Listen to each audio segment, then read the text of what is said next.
This conference will now be recorded. अद्य मंगलवासरः अथवा बहुमवासरः माघ कृष्ण एकादशी दिनांक 9 मार्च 2021 चरक सूत्र अध्याय 30 आयुर्वेद शास्त्र शंखं चक्रं जलकान्दतमृतघटं चारुदौभिश्चतुर्भिः सूक्ष्मस्वच्छातिरुद्यां मौलिमं भोजनेत्रं कालाम्भोदोज्ज्वलाङ्गं कटितटविलसच्चारुपीताम्बराढ्यं वन्दे धन्वन्तरिं तं निखिलगदवनप्रौढदावाग्निलीलम् प्रौढदावाग्निलीलम् ब्रह्मणो हि समारब्धा मात्रेयाद्येषु पूजिता अस्मदाचार्यपर्यन्तां वन्दे गुरुपरम्पराम् आयुर्वेदरतं वन्दे माधवाख्यं महायुगम्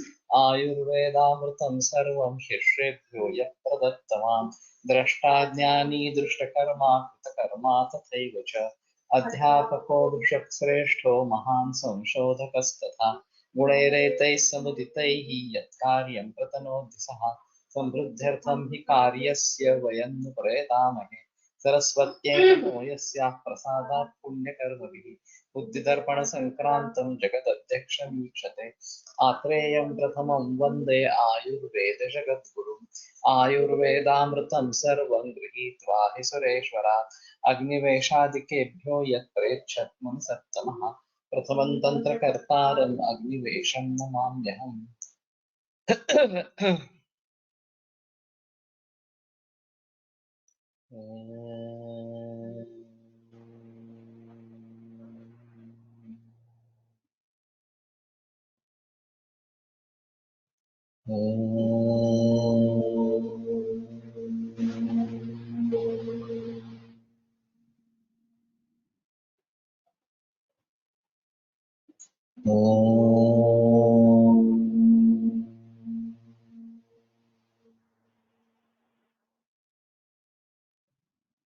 ओम शांति शांति शांति।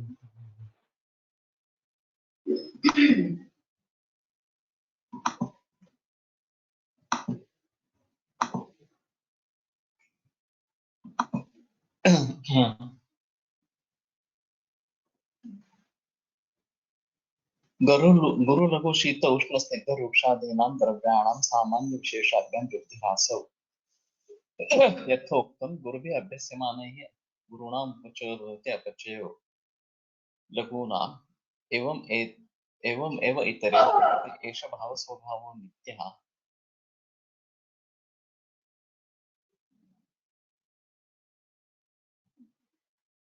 स्वलक्षणं च द्रव्याणां पृथिव्यादनां सन्ति तु द्रव्याणि गुणाश्च नित्यानित्याः न हि आयुर्वेदस्य अभूत्वा उत्पत्तिः उपलभ्यते अन्यत्र अवबोध उपदेशाभ्याम् एतद्वे द्वयमधिकृत्य उत्पत्तिम् उपदिशन्ति एके स्वाभाविकं च अस्य लक्षणम् अकृतकं यदुक्तम् इह अद्य अध्याये च यथा अग्नेः औष्ण्यम् अपां द्रवत्वं भावस्वभावनित्यत्वम् अपि चास्य यथोक्तं गुरुभिः अभ्यस्यमानैः गुरूणाम् उपचयो भवति अपचयो लघूनाम् इति तर्हि अनादित्वात् अयं प्रथमः हेतुः प्रधानः हेतुः किन्तु भावस्वभावनित्यत्वात् स्वभावसंसिद्धलक्षणत्वाच्च तो भाव स्वभाव नित्यत्व और स्वभाव संसिद्ध लक्षणत्व ये दो और हेतु है आयुर्वेद की शाश्वत तत्व को सिद्ध करने वाले इस प्रकार से। तो पहले ये भाव स्वभाव क्या बताते हैं जनरली जिस क्रम से बताया जाता है उद्देश्य उसी क्रम से उसका विवरण होता है, लेकिन इसमें स्वभाव संसिद्ध लक्षणत्व ये थोड़ा सा बाद में इस प्रकार का आया है और भाव स्वभाव नित्यत्व पहले इस प्रकार का दिया है। स्वलक्षण द्रव्याण पृथिव्यादीना संतुत द्रव्याणि गुणाश्च नित्यानित्याः।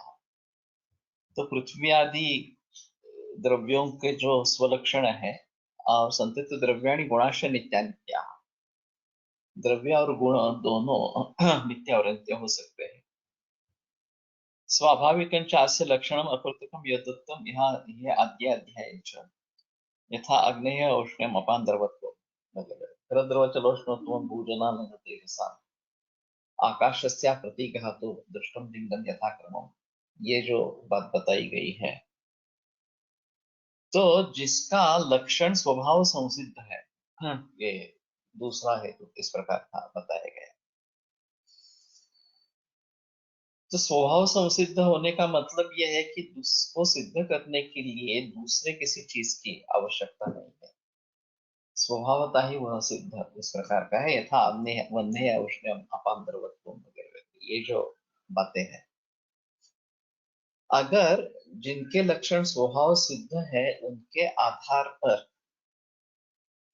कोई शास्त्र की रचना हो, किसी शास्त्र की रचना हो, तो वो भी उसी प्रकार से शाश्वत या नित्य इस प्रकार की हो जाती है। अभी मॉडर्न फिजिक्स में जो भी विचार एटम के बारे में इस प्रकार का हुआ है, और आगे आगे चलकर उसमें कुछ नए नए एलिमेंट्स इस प्रकार के निकल आ रहे हैं इस प्रकार से। गॉड पार्टिकल ये सबसे रिसेंट है, उसको भी अभी 3-4 बरस हो गए, लेकिन ये गॉड पार्टिकल करके उसका अस्तित्व कुछ सेकंड के लिए इस प्रकार का है, लेकिन है, ऐसा उनका कहना है इस प्रकार से। तो हाइड्रोजन या नाइट्रोजन, ऑक्सीजन, हर वायु के अलग अलग इस प्रकार के गुणधर्म है। या फिर तो चांदी है, सोना है, लोह है, ताम्र है वगैरह वगैरह, इसके अलग अलग गुणधर्म, ये अलग अलग द्रव्य है, अलग अलग गुणधर्म है। इनका जो स्वभाव रहेगा, स्वभाव संसिद्ध लक्षण, वो उनका स्वभाव संसिद्ध लक्षण इस प्रकार का बताया जाएगा। और उसके आधार पर आप अगर कुछ उसके बारे में बात करते हैं, साइंस के बारे में बात करते हैं, तो स्वभाव संसिद्ध लक्षण होने के कारण वो भी चिरंतन इस प्रकार का हो जाए। तो ये एक अहम मुद्दा है कि हमारे जो लक्षण है ग्रंथों में दिए गए, ये स्वभाव संसिद्ध है या हमने बनाए हुए इस प्रकार के लक्षण है। तो अगर स्वभाव संसिद्ध लक्षण इस प्रकार की परिस्थिति है, तो वो शाश्वतत्व आ जाएगा। वन्य उष्णम अपान ध्रुवत्वम, इस प्रकार ऑक्सीजन ज्वलन को मदद करने वाला, नाइट्रोजन मदद नहीं करने वाला, ये जो सभी बातें हैं, ये स्वभाव संसिद्ध लक्षण की बातें इस प्रकार की है। और एक तो पंचमहाभूत के स्तर पर हम जा सकते हैं, या उसके भी पीछे अगर जाना है तो त्रिगुणों के पास जा सकते हैं। सत्वम लघु प्रकाशकम, रजः आवरकम वगैरह वगैरह, ऐसा रजः प्रेरकम, तमः आवरकम, ये जो बातें सत्व रजस तमस के बारे में लिखी गई है, वहां तक हम ज्यादा से ज्यादा पीछे इस प्रकार के जाएंगे। मैंने पहली बार भी 2-3 बार इसका जिक्र किया है। हाँ, कि हमारे पास ऐसे ही चरक पढ़ रहे थे, एक छात्र था, और उसका कहना था प्रभाव का कुछ विशेष चल रहा था, तो प्रभाव ये पलायनवाद है, ऐसा उसका कहना था। कि अगर किसी सवाल का जवाब नहीं दे सकते हैं तो बता देते ये प्रभाव है, बस उसके आगे अचिंत्य है वो, उसके आगे कुछ पूछना भी नहीं है। तो कह रहा था कि ये तो पलायनवाद है, वास्तव में आप उत्तर नहीं दे सकते इसलिए प्रभाव कह देते हैं इस प्रकार से। और फिर उसने उदाहरण दिया कि हरितकी में एक कोई अल्कलॉइड है जो विरेचन कार्य करती है, और अगर हरितकी को हम बॉईल करते हैं स्विन्ना संग्राहिणी के उत्पाद, तो वो अल्कलॉइड नष्ट हो जाता है, तो फिर वो विरेचन कार्य नहीं करती। तो ये तो अभी प्रूव हुआ है, तो विरेचन ये हरितकी का प्रभाव नहीं है, उस अल्कलॉइड का है इस प्रकार से। लेकिन हरितकी को विरेचनी, हरितकी का विरेचनीय प्रभाव प्रभाव करके बता दिया, ऐसा नहीं बताया कि उसमें कुछ अल्कलॉइड है उसके जरिए हरितकी विरेचन करती है वगैरह। तो मैंने कहा ठीक है, इसको तो डिनाई नहीं कर सकते, इसको बात को तो मान्य करना चाहिए। लेकिन उस अल्कलॉइड से विरेचन क्यों होता है? तो वो अचानक स्तंभित हो गया।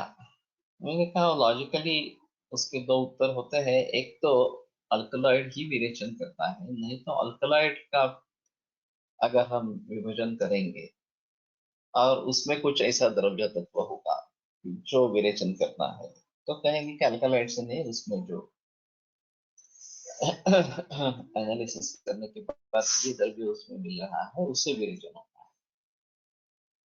अंतिमतः हम कहाँ पे जाएंगे कि ऑक्सीजन ज्वलन को मदद करने वाला है, नाइट्रोजन नहीं करने वाला। ऑक्सीजन का ये स्वभाव क्यों है कि वो ज्वलन को मदद करता है? तुम नहीं बता सकेंगे, वो है, ऐसी ही स्थिति है। ऑक्सीजन ऐसा है इसलिए उसको ऑक्सीजन कहते हैं, नाइट्रोजन ऐसा है इसलिए उसको नाइट्रोजन कहते हैं। तो ये अनक्वेश्चनेबल है, ये मूल स्वभाव उस द्रव्य का इस प्रकार का रहेगा। और ज्यादा से ज्यादा हम पंचमहाभूत के आधार पर कुछ डिसाइड करने की कोशिश करते हैं, पार्थिव द्रव्य है तो इस प्रकार का इसका स्वभाव है, आपके द्रव्य है तो इस प्रकार का स्वभाव, और उसके भी पीछे चले जाएंगे। हाँ, तो ये सत्वर रजस तमस के कारण है और इसलिए इसका ये स्वभाव होगा। लेकिन अंतिमतः कहीं तो हमें ये मानना पड़ेगा कि ये मूल स्वभाव है, वो क्वेश्चनेबल नहीं। अब वो हरितकी के स्तर पे माने या अल्कलॉइड के स्तर पे माने, ये अलग चीज है, लेकिन कहीं तो ये स्पष्ट है कि ये पलायनवाद नहीं है, ये वस्तुस्थिति। तो हमें ये बात सच्ची तरह से तरीके से याद रखनी है। स्वभाव संसिद्ध अगर कोई किसी का लक्षण है जो क्वेश्चनेबल नहीं है, और उसके आधार पर हम कुछ शास्त्र की रचना इस प्रकार की करते हैं, तो वो भी शाश्वत इस प्रकार का है। अभी एलोपैथी में हुआ कैसे है कि एस्पिरिन की खोज हुई, और फिर एस्पिरिन एक एंटीपायरेटिक है, बुखार कम कर देता है, जगह का टेम्परेचर डाउन कर देता है, ये उसका उपयोग मालूम हुआ। तो ज्वर में उसका प्रयोग शुरू हुआ। फिर बाद में चला कि पता चला कि ये एनाल्जेसिक अच्छा है, दर्द कम हो जाता है। तो संधिवात वगैरह विकारों में ये शुरू में प्रचलन में आया। फिर बाद में पता चला कि ये एंटीकोएगुलेंट भी है, तो हृदरोग में अभी उसका भी प्रचलन चल रहा है। तो जैसे जैसे किसी चीज के बारे में पता चलता गया, वो प्रचलन में आ गई। हम्म, अब कोई ये नहीं सोच रहा है कि एस्पिरिन का जो केमिकल कंपोजिशन है उसका एनालिसिस करके उसमें से ये सब हाइड्रोकार्बन्स हैं, ऑर्गेनिक केमिस्ट्री के लिए बनाए। और फिर कार्बन पे कितने परमाणु, हाइड्रोजन पे कितने परमाणु, बाकी कितने परमाणु वगैरह वगैरह, इसके आधार पर फॉर्मूला थोड़ा चेंज हो जाता है तो द्रव्य अलग हो जाता है, बदल जाता है इस प्रकार से। और उसका ये स्वभाव, अभी तो इसको स्वभाव ही मानेंगे जब तक हमें ये पता नहीं चलेगा कि इसका एनालिसिस करके कुछ और निकल आ रहा है, और वो सिर्फ स्वेदन कर रहा है, ये वो सिर्फ पेन किलर या एनाल्जेसिक एक्शन कर रहा है। अभी तो एस्पिरिन को ही मानकर चल रहे हैं इस प्रकार से। तो कहने का तात्पर्य अर्थ ये है कि जिसके लक्षण स्वभाव संसिद्ध है, ये तो मूल द्रव्य नहीं है, कारण द्रव्य और कार्य द्रव्य इनमें काफी अंतर इस प्रकार का हो सकता है। और आधुनिक विज्ञान में हाइड्रोजन अलग, ऑक्सीजन अलग और H2O अलग H2O का तो कुछ संबंध नहीं है, हाइड्रोजन से भी नहीं, ऑक्सीजन से भी नहीं है। अगर मानते हैं कि हाइड्रोजन के दो परमाणु और ऑक्सीजन का एक परमाणु इकट्ठा कर पानी बनता है, तो ये आरंभवाद है। यहाँ सत्कार्यवाद कहाँ रहा? ना कि उसमें हाइड्रोजन के गुणधर्म है, ना कि ऑक्सीजन के गुणधर्म है, बल्कि स्वरूप भी बदल गया उसका इस प्रकार से। तो हमें चाहिए कि जो मूल द्रव्य है, हाँ, इन्होंने अभी एक जिक्र किया है कि नित्य अनित्य द्रव्य और गुण, ये दोनों नित्य और अनित्य दोनों प्रकार के हो सकते हैं। जो नित्य है, परमाणु स्वरूप इस प्रकार के हैं, उनके गुण कर्म निश्चित इस प्रकार के हैं। अब द्वणुक त्रणुक वगैरह के आधार पर पंचीकरण होकर जो भी कार्य द्रव्य बनेंगे अनित्य रहेंगे इस प्रकार से। हम उनके आधार पर कुछ विचार करने की कोशिश करेंगे तो मुश्किल हो जाए। क्योंकि उनके गुणधर्म कैसे निश्चित करें, यह एक अहम मुद्दा इस प्रकार का है। मात्रा योग क्रिया देश कालावस्था विभेदता तत्व ये तो दुष्टास्तित्व भावा तथा तथा, उसमें परिवर्तन आता रहता है। अल्पस्यापि महार्थत्वं प्रभुत्वस्य अल्पकल्पतां कुर्यात् संयोग विश्लेष काल संस्कार युक्ति। ये भी औषधि निर्माण के बारे में इस प्रकार का बताया गया है। तो कहने का तात्पर्य अर्थ ये है कि नित्य द्रव्य जो है उनके गुण कर्म निश्चित इस प्रकार के हैं और उनके आधार पर कोई बात बनती है। तो इस स्वभाव संसिद्ध लक्षण इस प्रकार का हो जाता है और वो फिर शाश्वत इस प्रकार का होता है। मैं जब पढ़ रहा था तो 92 92 एलिमेंट्स थे, फिर वो बढ़ के 108 हुए, फिर उसके बाद 127 हुए। अभी जो है लेटेस्ट मैंने जो आंकड़ा सुना था वो 127 इस प्रकार के हैं। लेकिन इनके आधार पर अगर कोई शास्त्र बनता है तो स्वभाव संसिद्ध लक्षण इस प्रकार का हो जाता है और फिर उसमें शाश्वतत्व होता है। कोलटकर सर कहा करते थे कि हर साइंस की एक फिलोसॉफी होती है, तत्वज्ञान।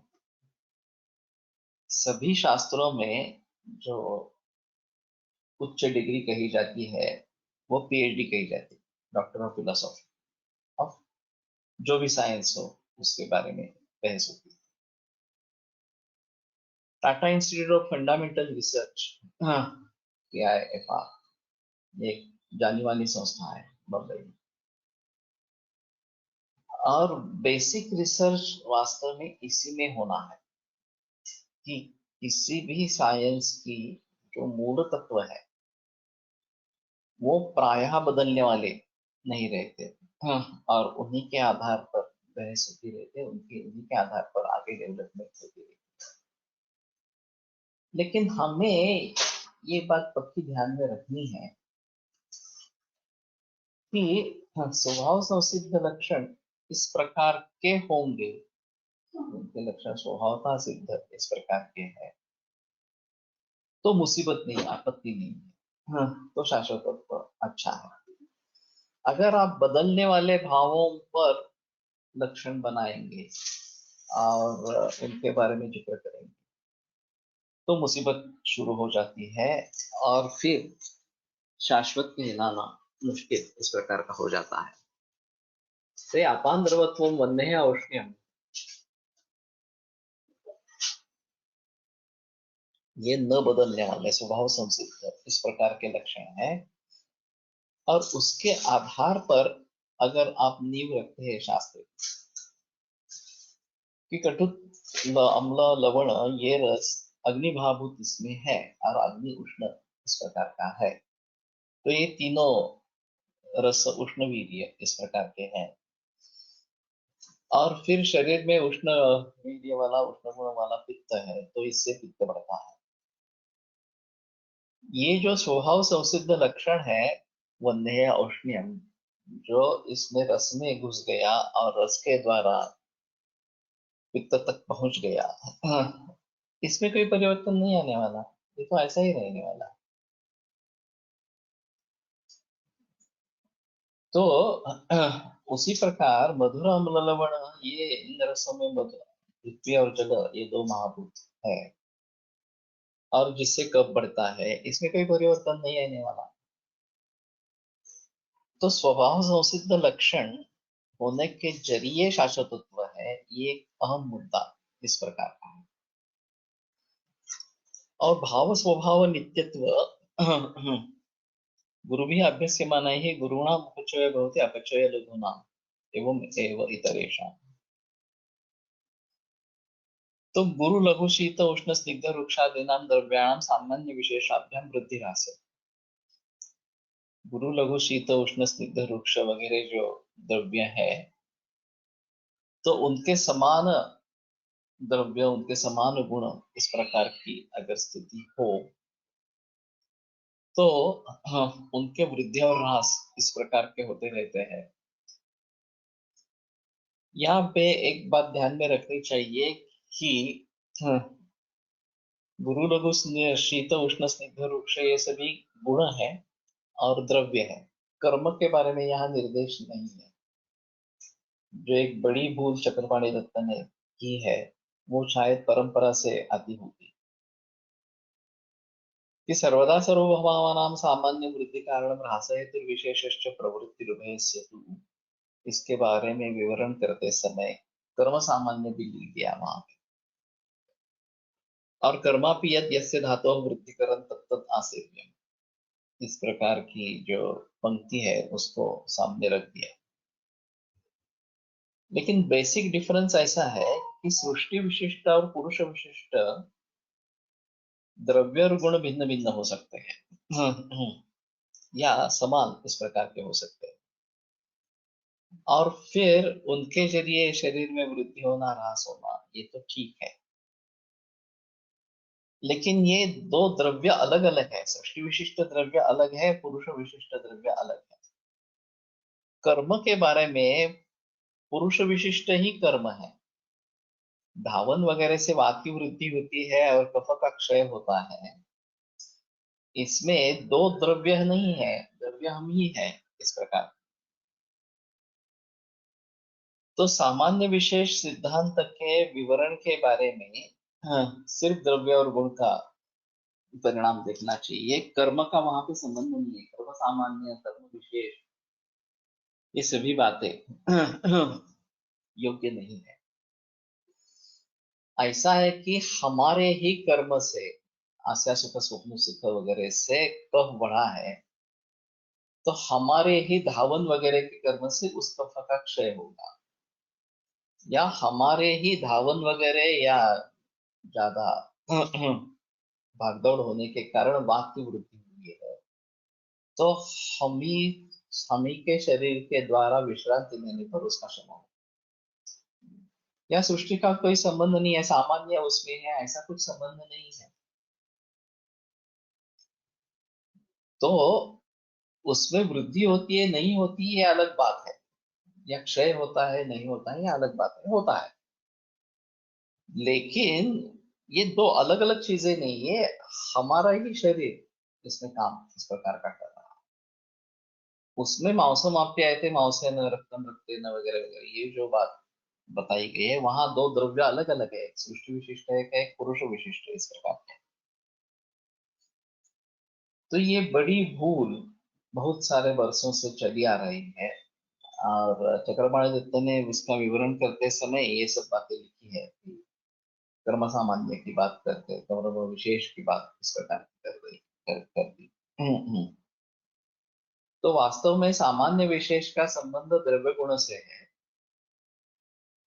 कर्म हेतु हो सकता है, कर्म चिकित्सा हो सकती है। इस प्रकार के कर्म से ये दोष निर्माण हुआ, ये दोष, इस दोष का क्षमन हो गया, और उसके विपरीत कर्म से फिर उस दोष का शमन हो जाएगा, उसका दोष की वृद्धि हो जाएगी। इस प्रकार की बात वहां पे सामने रखनी है।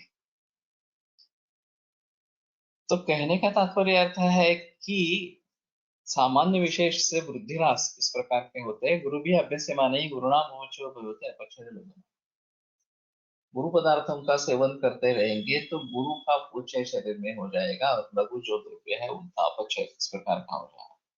एवं एवं इतरेषां, और उसी प्रकार से बाकी के बारे में होता है। लघु का अपन आप सेवन करते रहेंगे तो लघु द्रव्य की वृद्धि होती रहेगी शरीर में, और गुरु द्रव्य का ह्रास इस प्रकार का होता जाएगा। ये जो भाव स्वभाव है, एष भाव स्वभाव नित्या, ये भाव स्वभाव नित्य है।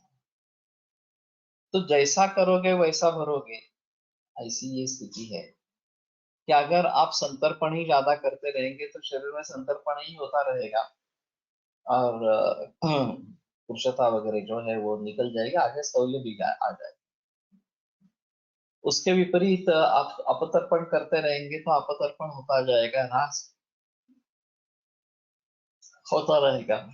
प्राकृतिक के बाद भी अगर ये चलाते हैं तो और ज्यादा ह्रास, कार्य वगैरह इस प्रकार का निर्माण होता है। तो इसका अभ्यास होगा, उसके आधार पर उसके जो भी नतीजे निकलने वाले हैं, ये भाव स्वभाव नित्य है। तैलम वातम जयते सततम अभ्यस्यमानम, इसमें सततम अभ्यस्यमानम ये चीज महत्वपूर्ण है कि सातत्य से उसका अगर प्रयोग किया जाता है, सातत्य से उसका सेवन किया जाता है, तो तेल वात को जीतने वाला इस प्रकार का है। और ये भाव स्वभाव है, ये नित्य इस प्रकार का है। तो अगर हमें वात को जीतना है तो इस प्रकार का सातत्य से सेवन करना जरूरी होगा। केरल ट्रेडिशन की खासियत क्या है, तो उन्होंने वायु को पकड़ के रखा कि वायु नेता है कफ और पित्त का भी, और फिर वायु पर काबू पा लिया तो तीनों दोषों पर काबू पा सकते हैं। और उसके कई तरीके हैं, बस्ती है, धारा है, अभ्यंग है, विजिचिल है, बहुत सारे तरीके हैं कि जिसके जरिए हम वायु के ऊपर नियंत्रण पा सकते हैं। और ये सततम अभ्यस्यमानम से बात प्राप्त होती है, बार बार वो दोहराते रहेंगे, वो क्रियाएं दोहराते रहेंगे तो वात के ऊपर काबू पाएंगे इस प्रकार से। तो ये भाव स्वभाव नित्य है। कहने का तात्पर्य अर्थ ये है कि गुरु भी अभ्यस्य माने, ये गुरुणाम उपचय होते अपचय लघु नाम, ये जो भावों का स्वभाव है जिसका आप सातत्य से सेवन करते रहेंगे, वो अपने गुणों वाले द्रव्य की वहां पे शरीर में वृद्धि करेगा, या साक्षात द्रव्य सामान्य है तो उस द्रव्य की वृद्धि करेगा। तो रक्तमाप्यायते रक्तेन मांसम मांसेन, ये जो बात कही गई है ये द्रव्य सामान्य के उदाहरण इस प्रकार के। और तैल सर्पिर मधुनी, ये द्रव्य विशेष के उदाहरण। ये वात रूक्ष लघु शीत इस प्रकार का, तेल जो है वो उष्ण स्निग्ध गुरु इस प्रकार का है, तो वो विशेष है, विपरीत विशेष इस प्रकार का है। और फिर भी रसोन भी इसी प्रकार का है, लेकिन रसोन को ऐसा नहीं कहा गया कि ये परम औषध है, तेल को ही परम औषध कहा गया। तो ये विशेष है कि तेल में ये खासियत है कि वो सततम अभ्य से मानव बातम जो है। तो इस प्रकार का जो स्वभाव संसिद्ध लक्षण उसका जो है, उसमें लॉजिक भी है कि गुरु स्निग्ध उष्ण इस प्रकार का तेल है, और इसलिए वो उस प्रकार के विरुद्ध गुण वाले आपको जीतता है। लेकिन बेसिकली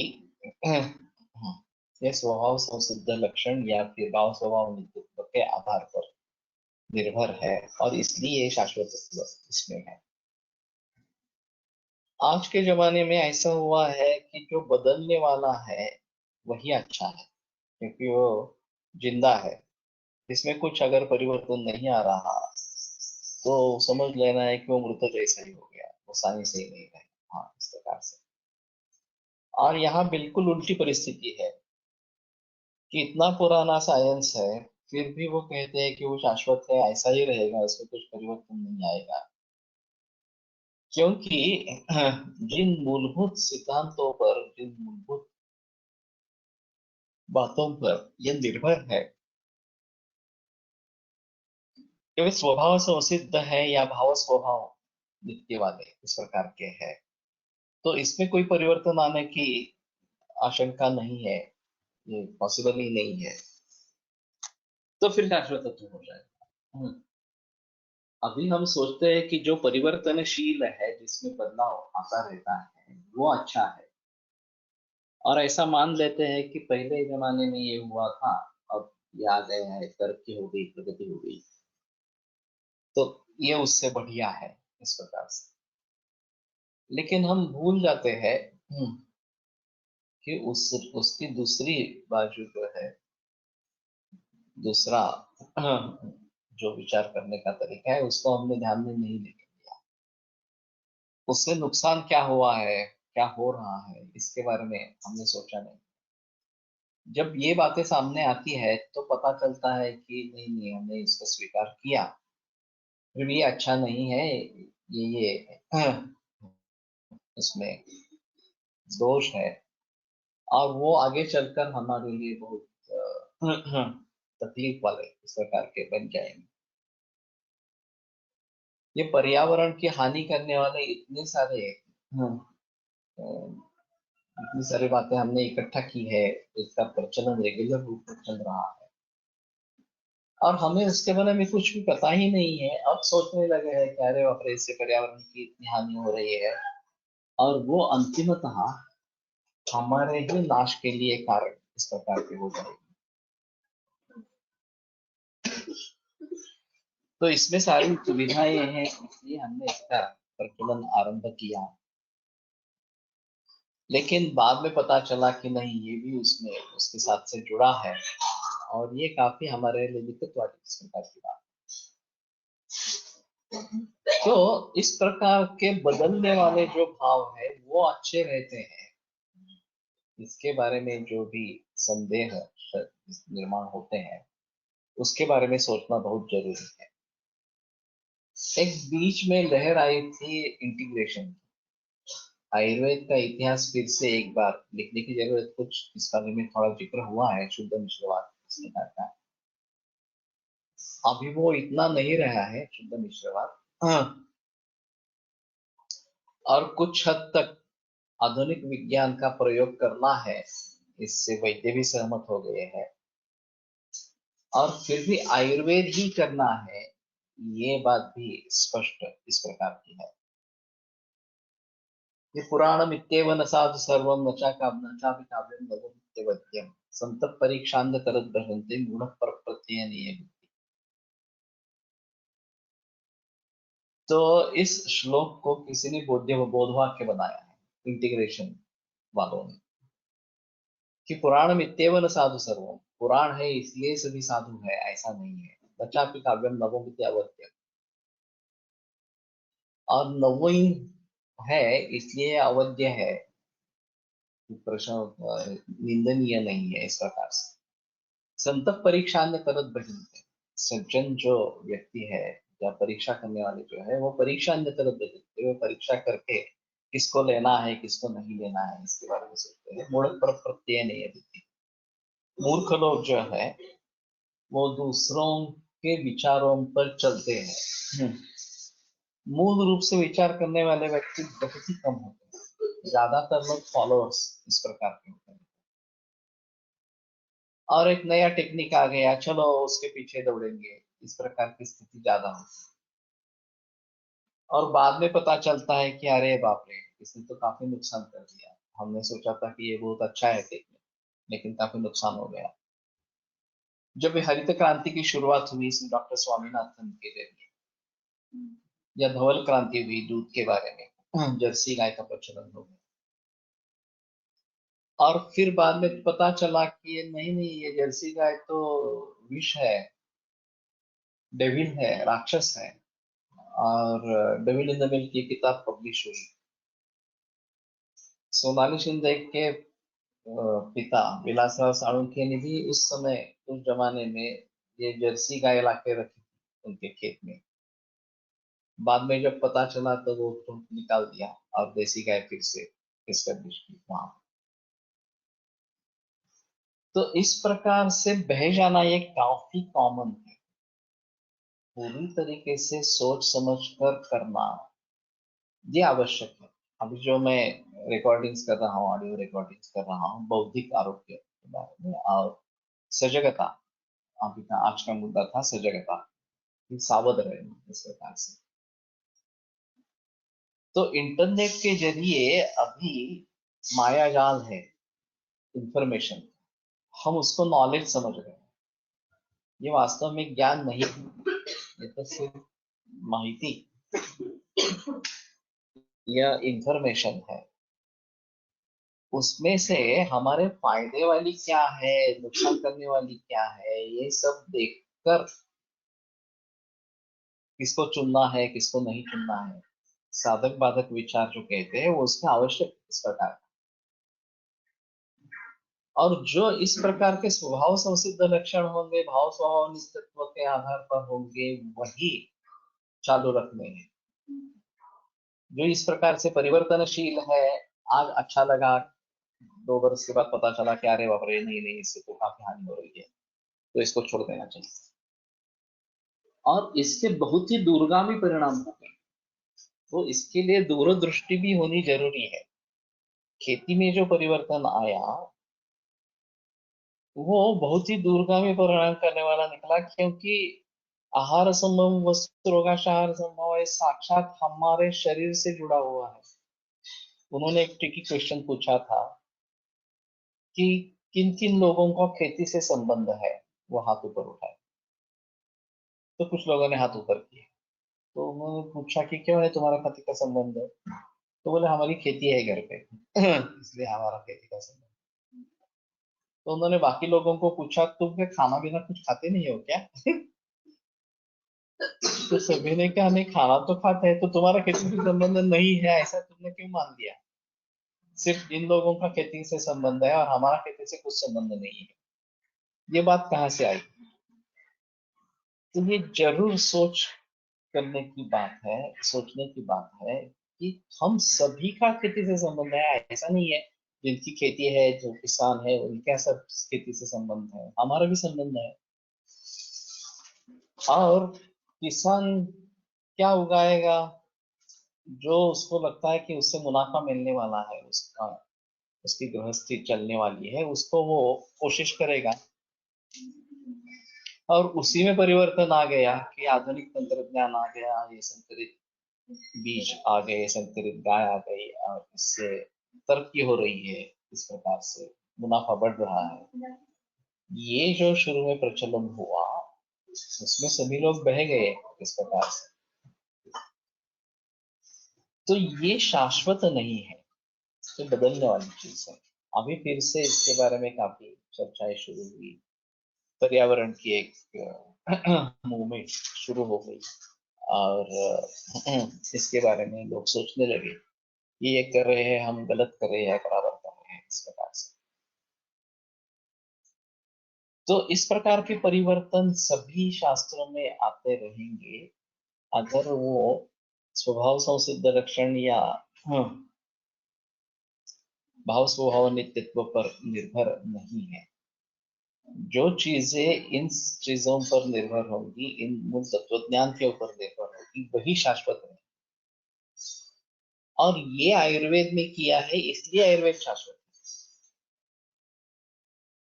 तो लोग कहेंगे कि एक चरक संहिता के अभी गोपाल वशिष्ठ ने जो बात छोड़ी, वो तो एलोपैथी के डॉक्टर है, सर्जन है, ऑर्थोपेडिक, अमेरिका में है। और उनको जो WHO की स्वास्थ्य के बारे में जो परिभाषा की थी, या फिर उसका जो लक्षण बताया था, वो पसंद नहीं आया। तो फिर कहा दूसरे में ये लक्षण है क्या, नहीं तो आयुर्वेद का जो समोदोषासन में किया, ये उनको भाग गया लक्षण।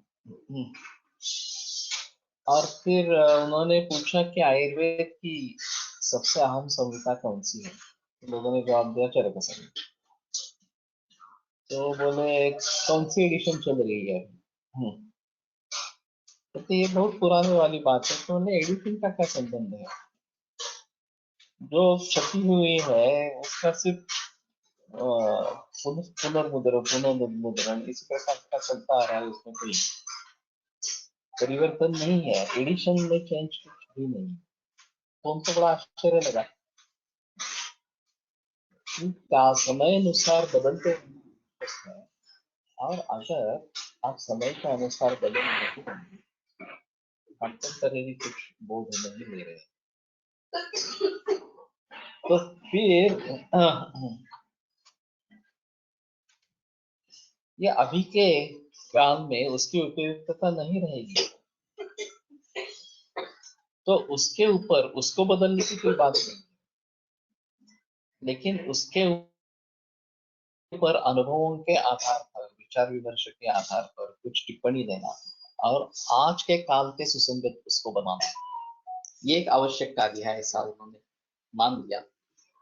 और फिर बहुत सारे वैद्यों को इकट्ठा करके ये कार्य अभी चल रहा है, फिर एडिशन निकाल रहे हैं इंटरनेट के ऊपर, सिर्फ सॉफ्ट कॉपी। तो कहने का तात्पर्य आता है कि कॉन्टेम्पररी ऐसी कुछ स्थिति होती है, लेकिन उसमें जो मूल चरक भूमिका है उसमें कुछ अंतर नहीं हुआ, वो तो वैसी की वैसी रही। अभी के स्थिति में उसके बारे में कैसे सोच सकते हैं, उसके सूत्रों को कैसे अप्लाई कर सकते हैं, इतने इसके बारे में चर्चा हो सकती है बहस। चरक संहिता में परिवर्तन लाना ये तो मुश्किल की बात इस प्रकार की है। और फिर इसके जरिए काफी गलतफहमियां भी निर्माण इस प्रकार की हो सकती है। मैंने पहले भी ये बात बताई थी कि व्यास जी का व्याख्यान हुआ था अष्टम नैर्ऋत महाविद्यालय में, और मैंने उनसे एक सवाल पूछा था कि एकम शास्त्र मध्यान्ह विद्या छात्र निश्चय तस्मात् दोषिता शास्त्र बीजानीय चिकित्सका, इस सूत्र के आधार पर आधुनिक वैद्य हमें सीखना चाहिए, उसके बगैर हम आयुर्वेद सीख सकेंगे नहीं, ऐसा कुछ वैद्यों का कहना है। तो आपकी उसके बारे में क्या राय है? हाँ, उनका जो जवाब आया वो काफी अजीब था। जिस तरीके से ये सवाल पूछा गया है उससे ये मालूम होता है कि प्रश्नकर्ता को उसका उत्तर मालूम है। तो मैंने कहा ठीक है, मुझे मालूम है, लेकिन मैं आपका भी जवाब सुनना चाहता हूँ। तो बोले एक सीधी सादी बात है, ये एक सूत्र सुश्रुताचार्य ने लिखा है, उस समय तो एलोपैथी थी ही नहीं। तो सुश्रुताचार्य के मत के अनुसार एलोपैथी सीखनी चाहिए, ऐसा तो हो ही नहीं सकता, लॉजिकली नहीं है। तो इसमें दो दोष संभावित होते हैं। जो सुश्रुताचार्य जो हमें सीखने के लिए कह रहे हैं वो हम सीख नहीं रहे, और जो उनकी राय हो ही नहीं सकती वो उनकी राय कह के हम उसके आधार पर बताने की कोशिश कर रहे हैं, दोनों चीजें गलत इस प्रकार। तो उनके मन में क्या होगा, क्या सीखना है दूसरा। तो एक पॉसिबिलिटी है कि बहुनी शास्त्रांग विभुजाम प्रचलन की लोग, तो काय चिकित्सा के है, शल्य तंत्र के है, शालक के है, बाल रोग है, या उसी में भी भेल ऋतुकर्ण पराग वगैरह ये सारे हैं। तो उनके ग्रंथों का अध्ययन करना एक उनके हिसाब से आवश्यक होगा, या फिर न्याय सांख्य वैशेषिक ज्योतिष वगैरह अन्य जो मला मोबाईल होता पडेल तो काढून ठेवायचा, न्याय सांख्य वैशेषिक वगैरह वगैरह इस प्रकार के जो अलाइड साइंसेस है जिसका हमें उपयोग करना है, उनके बारे में पढ़ना है। ये सुश्रुताचार्य का कहना है एकम शास्त्र मध्यान्ह इस सूत्र के बारे में। तो उस सूत्र को हम समझ नहीं रहे, उनका जो भावार्थ है वो समझ नहीं रहे, और उसके आधार पर एलोपैथी पढ़नी है, उसके बगैर आयुर्वेद समझेंगे नहीं, इस प्रकार की बात कर रहे हैं। ये एक बड़ी मूर्खता इस प्रकार की है। और दूसरी चीज इसमें ऐसी है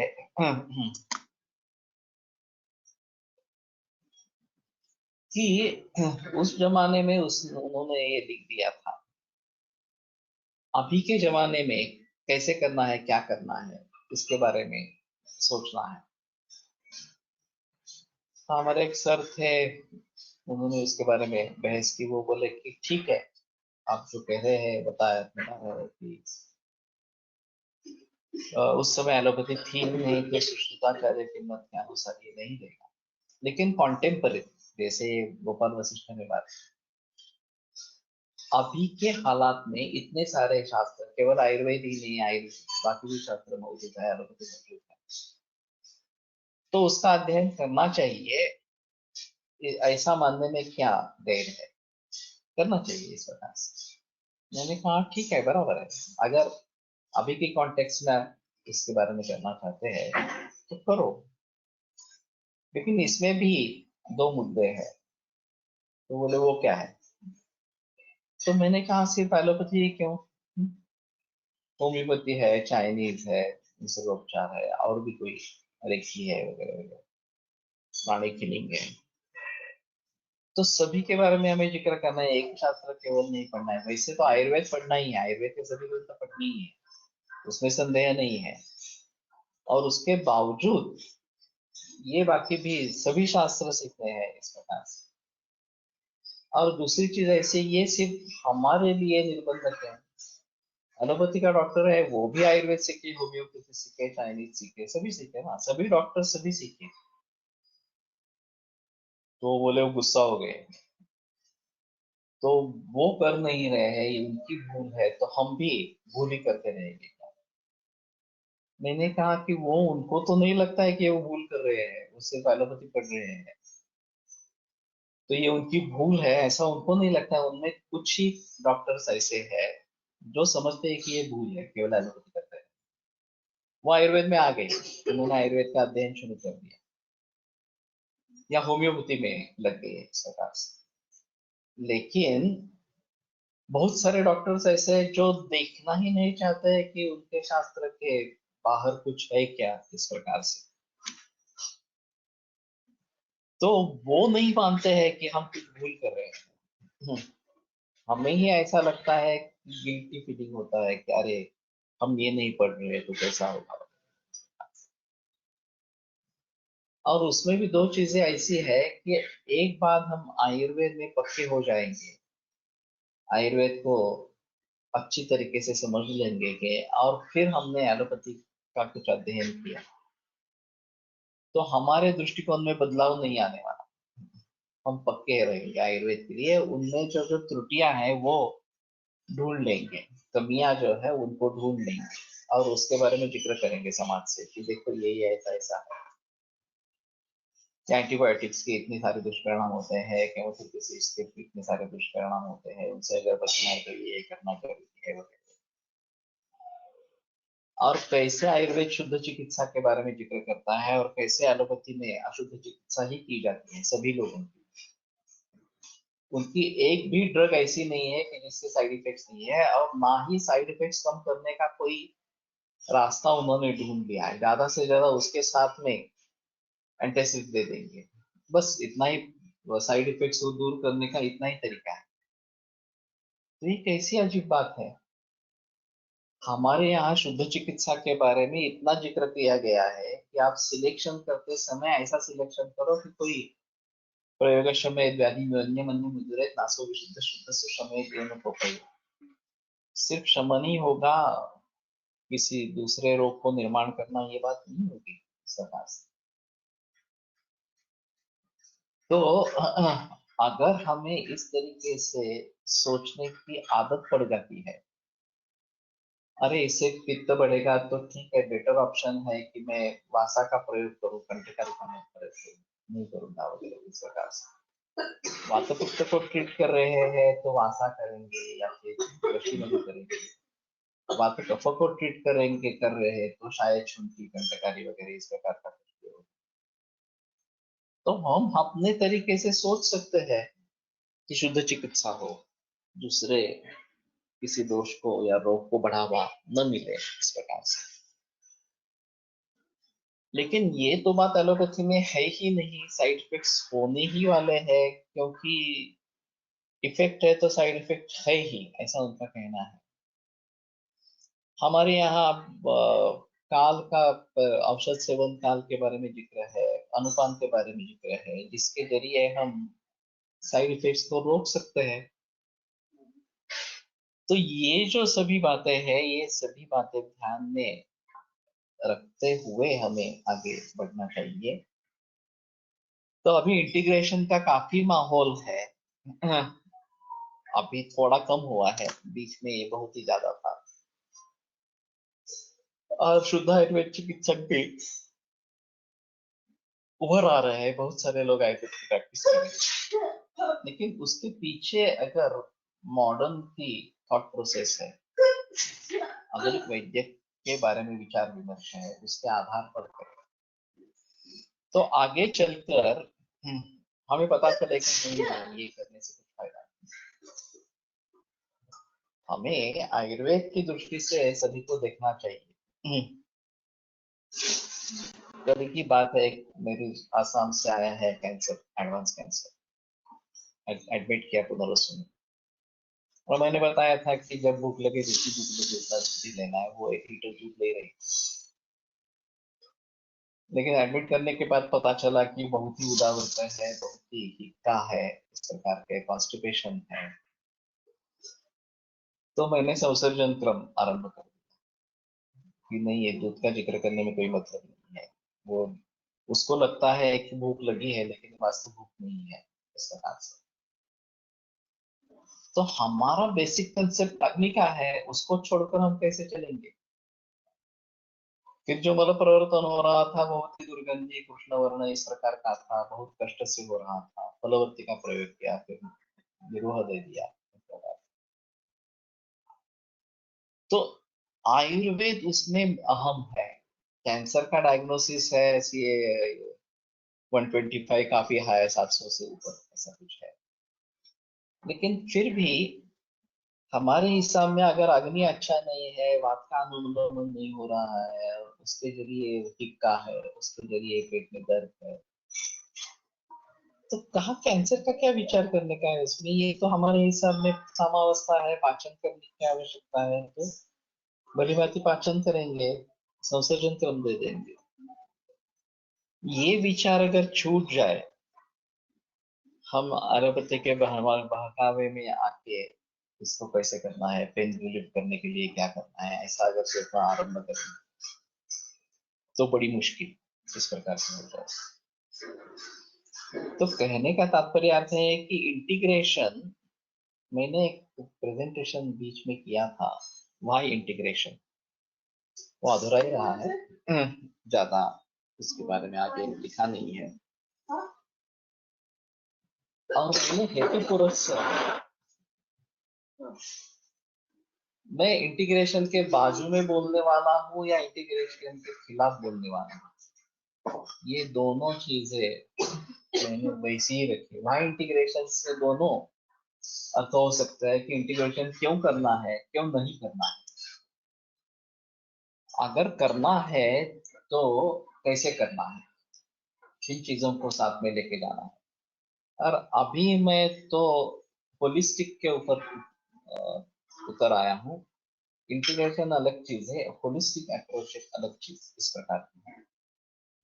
तो हमें होलिस्टिक होना है, होलिस्टिक होना है। इंटीग्रेशन में दोनों करनी है चिकित्साएं इस प्रकार की, लेकिन होलिस्टिक में सर्वांगीण विचार करना है उस पेशेंट के हित के लिए, क्या अच्छा है, क्या हित है, ये सब सोचकर कोई भी ट्रीटमेंट करनी है नहीं करनी है, इसके बारे में सोचना है। इंटीग्रेशन में दोनों ट्रीटमेंट साथ में देनी है, चाहे नुकसान भी होता हो तो भी दोनों साथ में करना ही है इस प्रकार।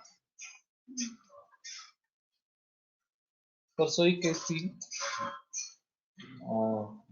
कैंसर ही है, मुझे याद नहीं है, ब्रेस्ट कैंसर है शायद, उम्र ज्यादा नहीं है, 22-23 इस प्रकार की।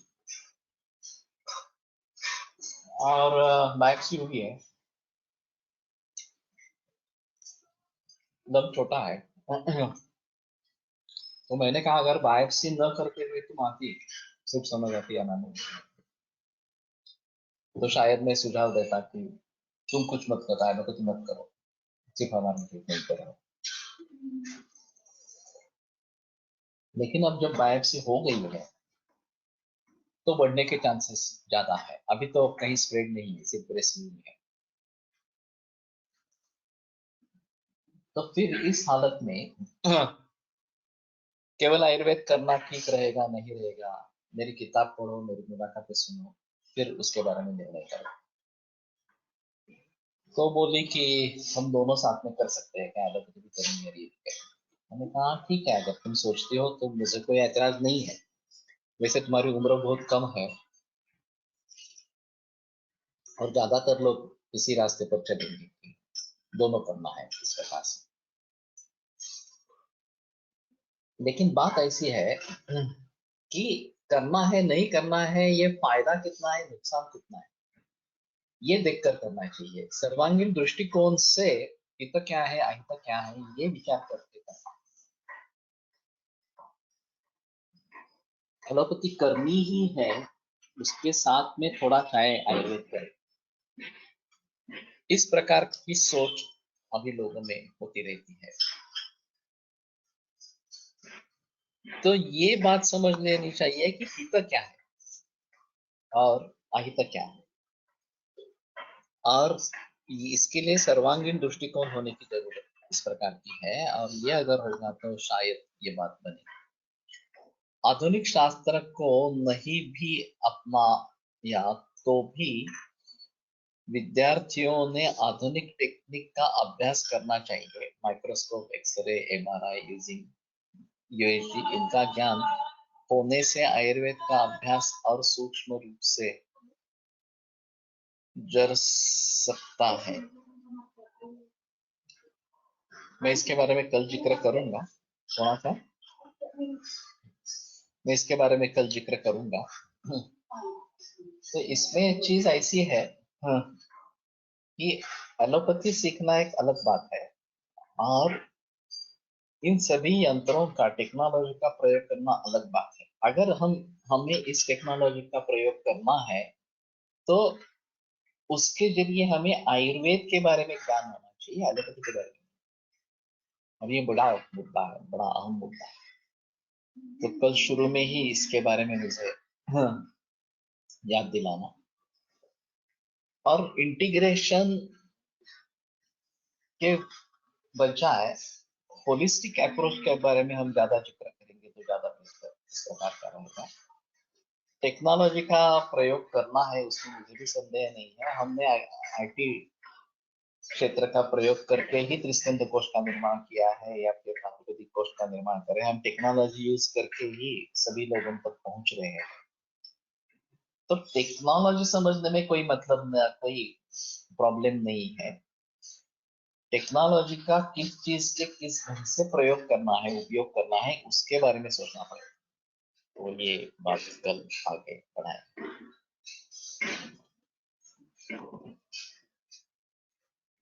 आयुर्वेद प्रकांडो निगदितैः शल्यतंत्र प्रधानः शिष्येभ्यः शाश्वतोऽयं निखिलजनकृपा व्याप्तचित्तेन येन आयुर्वेदस्य वाञ्छन् पुनरपि भुवने तां च सुष्ठु प्रतिष्ठां श्रेष्ठं धन्वन्तरिन्दम् प्रणमति च सदा वैद्यवर्गो हि नूनम् वैद्यवर्गो हि नूनम्।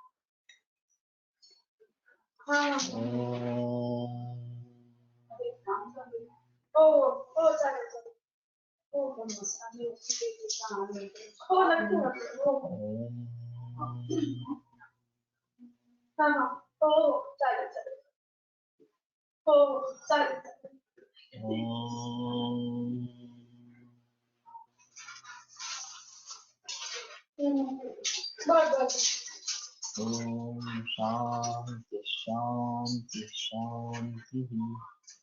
बायोप्सी किसी जगह की यदि की जाए तो उस लीजन में उसका इफेक्ट कितना दिन तक रहता है, जैसे बायोप्सी में सीए नहीं निकला तब भी मुश्किल है इसके बारे में बताना। ज्यादा तो केसेस बिगड़ते हैं, ऐसा ही है। एलोपैथी के कुछ डॉक्टर्स ये मानते हैं, कुछ नहीं मानते। और उनके हिसाब में अगर केमोथेरेपी देनी है तो उसका ये बायोप्सी का प्रूफ आवश्यक है। केमोथेरेपी का ड्रग उसके ऊपर निर्भर होता है और इसलिए ये काफी दिक्कत वाली इस प्रकार की बात है। ठीक है, विरम्यते व्याख्यानव्यापारः श्वः पुनर्मिलिष्यामः।